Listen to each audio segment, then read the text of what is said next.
ஏங்க இந்த 2 நாளைக்கு முன்னாடி கண்ணன்ற ஒருத்தர் வந்து உடம்பு ஃபுல்லாக சந்தனத்தை பூசுகிற மாதிரி கனவு கண்டிருக்காராம். அந்த கனவுக்கு என்ன பலன்னு சொல்லி கேட்டிருக்காரு. அதாவது உடலில் வந்து சந்தனத்தை நாம் பூசி கொண்டாலும் சரி, இல்லை பிறர் வந்து நமக்கு வந்து சந்தனங்கள் பூசி விடுறதாக இருந்தாலும் சரி, வெறும் சந்தனத்தை மட்டும் பார்த்தாலும் சரி, அல்லது சந்தன மரங்களை பார்த்தாலும் சரி, இந்த சந்தனத்தை பார்த்தீங்கன்னா வந்து உங்களுக்கு வந்து ஒரு வசிய சக்தி ஏற்படக்கூடிய ஒரு சூழ்நிலை வந்து உண்டாகும். அதாவது இப்போ உங்களுக்கு உங்களை வந்து எல்லாருமே எதிரியாக பார்க்குறாங்க அப்படின்னு வச்சுக்கோங்களேன், எல்லாருமே வந்து அப்படியே நண்பர்களாக மாறுவாங்க.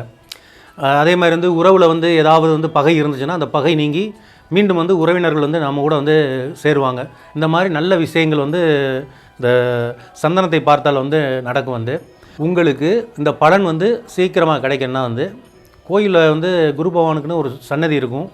அந்த சன்னதியில் போய் குரு பகவானை வந்து வணங்கிட்டு வந்தீங்கன்னா வந்து உங்களுக்கு வந்து சீக்கிரமாகவே அந்த பலன் கிடைக்கும்.